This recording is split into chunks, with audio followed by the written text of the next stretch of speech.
नमस्कार।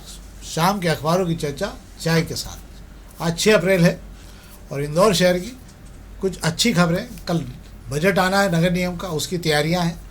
ख्वाब बहुत सारे हैं बजट में, और दूसरी तरफ ख्वाब इसलिए भी बिगड़ रहे हैं कि ईरान पर आज अमेरिका ने 48 घंटे पहले से ही हमला शुरू कर दिया। ईरान पर भारी बमबारी की गई है। हालांकि ये बात सही कि उन्होंने 2 पायलट अपने बचा लिए जो वहाँ थे। एक पायलट अभी बताया जा रहा है कि लापता हो, पर इसकी भारी कीमत भी अमेरिका को चुकाना पड़ी है। F-16, F-15, 2-3 हेलीकॉप्टर, कुल 7,000 करोड़ रुपए से ज़्यादा की बर्बादी होने के बाद अमेरिका वहाँ से अपने जवानों को निकाल पाया जो पायलट थे। अब ये युद्ध बढ़ने के हालात बढ़ गए। इसका असर हमारे देश पे बहुत बुरा पड़ने जा रहा है और धीरे धीरे पड़ता जा रहा है। हज़ारों की तादाद में नौकरियां जा रही है और नौकरियों पर असर दिखने लगा है। इस पर हम बात करेंगे सबसे आखिरी में। अभी हम बात करते हैं अखबारों की, तो आज हम शहर की खबरों की बात करते हैं। तो शहर की खबरों की आज हम पत्रिका से बात शुरू करते हैं। पत्रिका में आज नगर निगम के बजट को लेकर अच्छी जानकारी दी गई है। नगर निगम बजट को लेकर बहुत कुछ बताया गया। नगर निगम का बजट कल है, कल बजट आएगा। शहर के विकास का रखा गया ध्यान और जनता को भी बड़ी राहत दी गई है।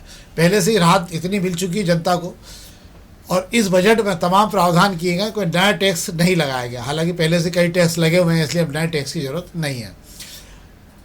शेखर जी, मैं ये जानना चाह रहा हूँ कि क्या भागीरथपुरे के 40 लोगों का बदनुमा दाग इस बजट में कुछ अलग हो पाएगा? उससे क्या है? बिल्कुल आप सही कह रहे हैं। 36 लोगों की जो मौत भागीरथपुरा में दूषित पानी पीने से हुई है, उसको सबक लेते हुए नगर निगम सिर्फ इस बजट में नया से इतना करने जा रहा है कि नगर निगम अपना दावा करेगा कि नर्मदा का चौथा चरण ला रहे हैं। बात करेंगे कि नगर निगम अपनी खुद की लेबोरेटरी चालू करने जा रहा है। रोज़ सैंपलिंग की जाएगी, जो है लैब टेक्नीशियन की भर्ती की जा रही है 4 की। तो सिर्फ भागीरथपुरा का असर सिर्फ इतना पड़ेगा। बाकी वो काम गिना दिए जाएंगे जो बजट में हर बार रखे जाते हैं कि इतने करोड़ की नर्मदा लाइन बदल रहे हैं, इतने करोड़ की सीवर लाइन बदल रहे हैं। तो ये तो मुझे ऐसा लगता है सालाना वादा है जो हर साल जो है बजट के समय में किया जाता है। हालांकि आपको बता दूं, महापौर पुष्यमित्र भार्गव परिषद कार्यकाल का ये उनका चौथा बजट होगा।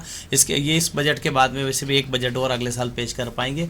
चौथे बजट में 4 साल का जो लेखा जोखा महापौर ने अभी तक जो किया है वो आपको दिखाई देगा। बात फिर वही की जा रही, कोई नया टैक्स नहीं लगेगा। आपने इतने टैक्स बढ़ा दिए, मुझे नहीं लगता कहीं गुंजाइश बची है। कोई टैक्स ऐसा बच गया है कि जो आपने नहीं बढ़ाया होगा। तो ऐसे में अब कोई टैक्स नहीं बढ़ेगा, इस तरीके की बातें करना मुझे लगता बहुत बेईमानी है इंदौर के लोगों के साथ।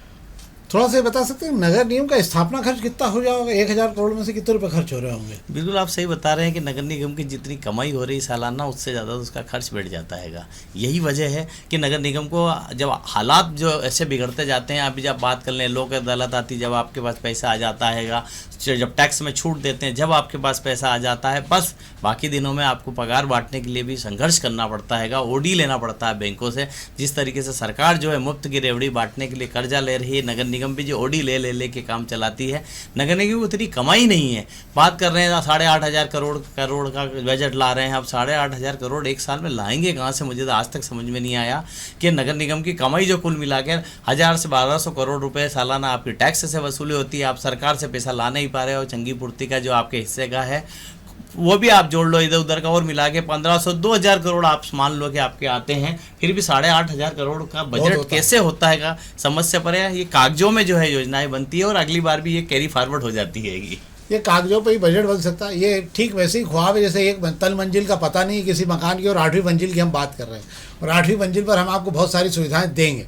8,000 करोड़ के बजट को लेकर जो प्रावधान किए जा रहे हैं वो इस साल होने की संभावना नहीं।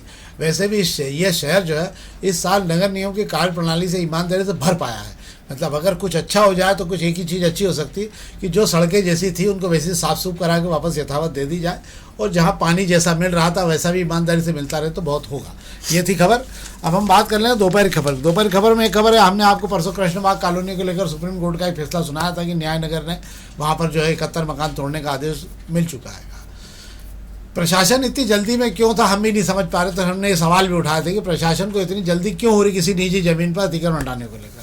अंततः प्रशासन ने एक बार फिर जो 71 मकान बने हुए थे उन सबको नोटिस जारी करके आज बुलाया है।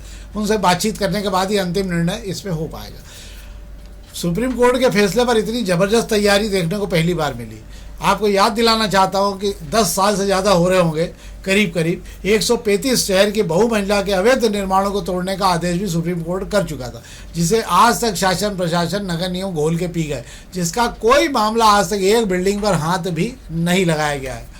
ना आगे अवमानना लगी, ना किसी ने ध्यान दिया उस पर शहर की हालत ये है कि सुप्रीम कोर्ट के किस फैसले पर निर्णय होना चाहिए और किस फैसले पर प्रक्रिया होना चाहिए, इसका भी एक बड़ा सिस्टम इस शहर में बना हुआ है। डर सबको दिखाया जाता है, पर जहाँ दांव होता है वहीं पर रखा जाता है। क्या भैया? बिल्कुल आप सही कह रहे हैं। कोर्ट के फैसलों को जो है सरकारी तंत्र कितनी गंभीरता से लेता है, ये हम BRTS के मामले में देख चुके हैं।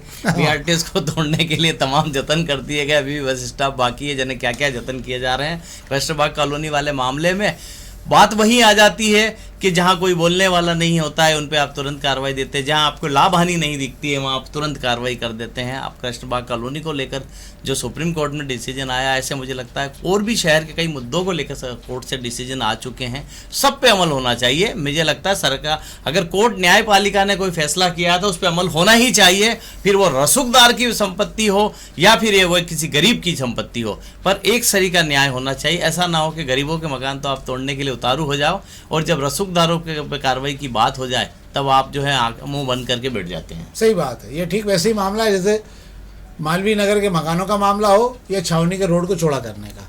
ठीक बहुत सारे ऐसे मामले होते हैं जिस पर ध्यान। एक खबर पर और हम बात कर लेते हैं। नगर निगम ने RRR प्रोजेक्ट के नाम से अभियान चलाया था, जिसके तहत जो है अलग अलग घरों से, तमाम जगहों से जो वह कपड़े हो जाते हैं पुराने और अन्य सामान जो हो जाता है उसको एकत्र करने का अभियान शुरू किया था। निश्चित रूप से बहुत अच्छा प्रयास था ये, और इसमें बहुत सारे लोगों के पास से ऐसे कपड़े मिले जो सुरक्षित और नए के जैसे थे। ऐसे 570 क्विंटल कपड़ा जो अनुपयोगी कपड़े थे वो निकाले गए, उनको दुरुस्त किया गया। अब वे तमाम गंदी बस्तियों में बांटे जाएंगे ये कपड़े। इससे कम से कम उन लोगों को राहत मिलेगी जो तमाम लोग अपने कपड़े नहीं सिलवा पाते हैं या जो बहुत गरीब परिवार के होते हैं। एक अच्छा प्रयास है, इसको आगे भी निरंतर जारी रखना चाहिए। क्या बिल्कुल सही बात है। आपके घर की अनुपयोगी वस्तुएं जो आपके काम में नहीं आ रही, कई बार हम देखते हैं कि कुछ चीज़ें हम लोग ऐसी खरीद लेते हैं, बाद में हम उसका उपयोग नहीं कर पाते हैं, तो वो चीज़ें जो घर में रखी खराब हो रही होती है उसे अटाले में देने की बजाय उन लोगों तक पहुंचा दी जाए जिनके काम आ सके। वो तो एक अच्छी पहल है।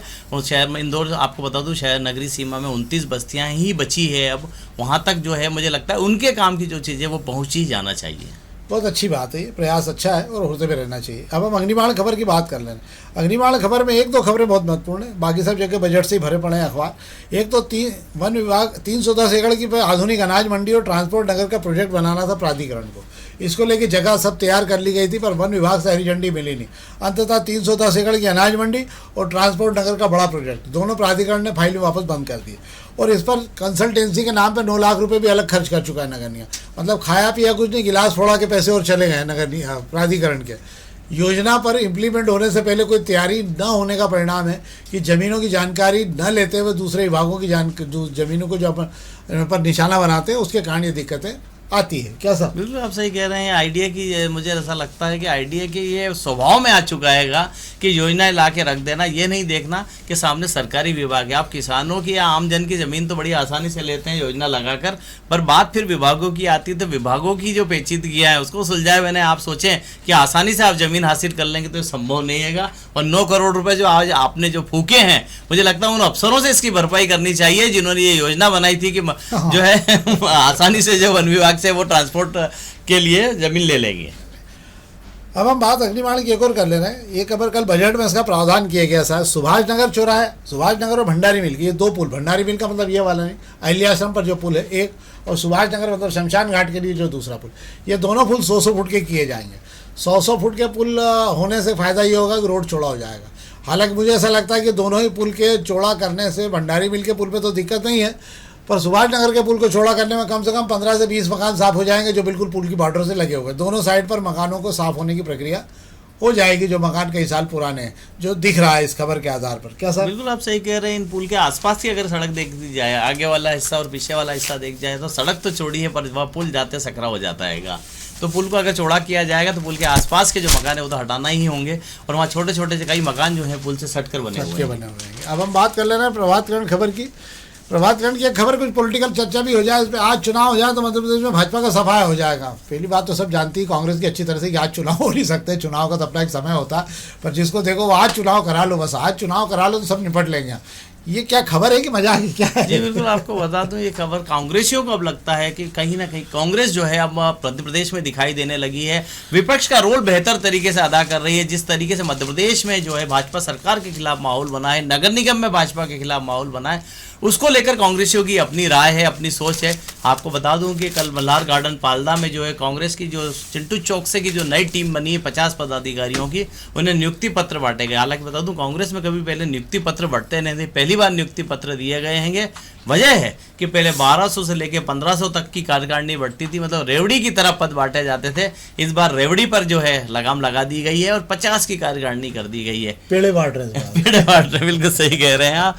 तो ये यहाँ पेड़े बांट ले कह दूं या मैं गुलाब जामुन बांट ले कह लूँ, गुलाब जामुन तो नहीं कह सकते, पेड़े ही बांटे कह सकते हैं। पेड़े बंटवा लीजिए। तो ये जिन्हें पेड़े मिले हैं वो 50 जो लोग भाग्यशाली लोग थे, उन्हें कल नियुक्ति पत्र बांटे गए। ब्लॉक स्तर की टीम को भी बुलाया गया था, बूथ स्तर की टीम को भी बुलाया गया था। तो कांग्रेस की एक तैयारी है और कांग्रेसियों को अब लगता है कि कहीं ना कहीं जो अब नई कांग्रेस की तरफ आगे बढ़ रहे हैं। और वे जो जिस तरीके से मध्य प्रदेश में, इंदौर में जिन मुद्दों पर विपक्ष में रहते हुए सरकार की घेराबंदी कर रहे हैं, उसके बाद उनको ऐसा लगता है कि वाकई अभी माहौल हमारे पक्ष में बनता जा रहा है, चुनाव करा लिए जाए तो अभी कांग्रेस बेहतर स्थिति में है।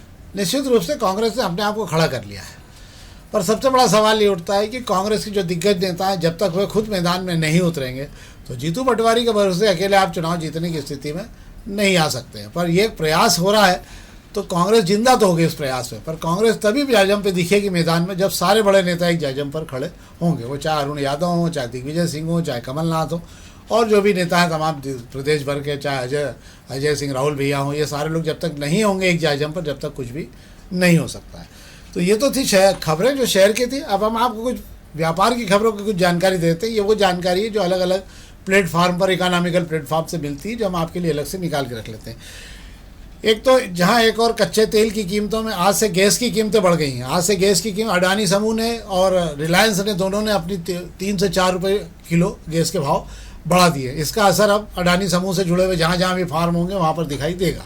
दूसरी तरफ कोयले के भाव 3 गुना बढ़ गए। जो 1500 रुपये क्विंटल थे वो उठा के अब जो है 4500 रुपये क्विंटल, मतलब अब जो है हम 20 करोड़ टन कोयले का आयात करते हैं। कुल 100 करोड़ टन कोयला लगता है, बाकी 80 करोड़ टन हमारे यहाँ खुद का उत्पादन हमारे यहाँ पे है। पर ये सारा कोयला हमारे यहाँ काम आ जाता है क्योंकि हमारे यहाँ बड़ी मात्रा में बिजली का उत्पादन कोयले से किया जा रहा है।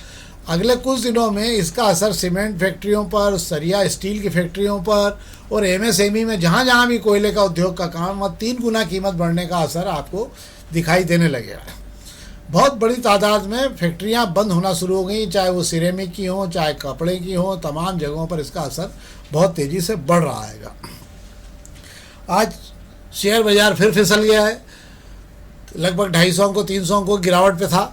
और इसके अलावा चांदी और सोने के भाव में भी गिरावट देखने को मिली है। जहाँ तक चांदी और सोने के भाव की गिरावट की बात कर लेता हूँ तो मैं आपको बता दूँ कि 1,48,000 से नीचे आ गया था सोना और 229 के लगभग चांदी बनी हुई थी। जबकि शेयर बाजार में सेंसेक्स जो है वो 73,747 अंकों पर था। 500 अंक के लगभग की इसकी गिरावट दर्ज की गई थी।